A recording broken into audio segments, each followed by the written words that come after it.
नारळी पौर्णिमेला अजून 8 दिवस आहेत, म्हणून ही रेसिपी आत्ताच सेव्ह करून ठेवा. सणाच्या दिवशी बनवायला अगदी सोपा आणि सगळ्यांना आवडणारा नारळी भात आज आपण कसा बनवायचा ते पाहूया. यासाठी इथे 1 वाटी बासमती तांदूळ घेतलेले आहेत.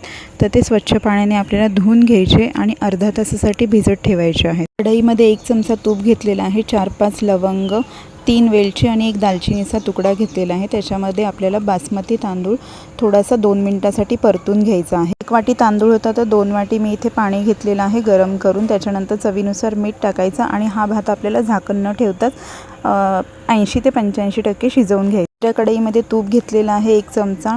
थोडेसे ड्रायफ्रूट्स आहेत तर ते परतून घ्यायचे आहेत तुपावर. त्याच्यानंतर 1 वाटी तांदूळ आहे तर 1 वाटी गूळ आणि 1 वाटीच नारळाचा चव घेतलेला आहे.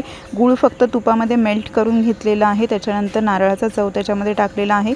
तोही आपल्याला छान मिक्स करून घ्यायचा आहे. 4 ते 5 मिनिटासाठी हे मिश्रण आपल्याला परतून घ्यायचं आहे आणि साईडला करायचं. त्याच्यानंतर आपण इथे भात घेतलेला आहे तर तो थोडासा थंड झाल्यानंतर त्याच्यामध्ये मी केशराचं पाणी टाकलेलं आहे. केशर अगोदरच भिजत ठेवलेलं होतं आणि जे नारळाचं मिश्रण आहे ते आपल्याला या भातामध्ये पूर्णपणे मिक्स करून घ्यायचं आहे. तळून घेतलेले ड्रायफ्रूट्स ह्याच्यामध्ये ॲड करायचे आणि नंतर 2 मिनिटाची फक्त आपल्याला वाफ काढून घ्यायची आहे. तर असा अगदी सोप्या पद्धतीने तयार झालेला आहे आपला नारळी पौर्णिमा स्पेशल नारळी भात. तुम्हीसुद्धा नक्की ट्राय करून बघा.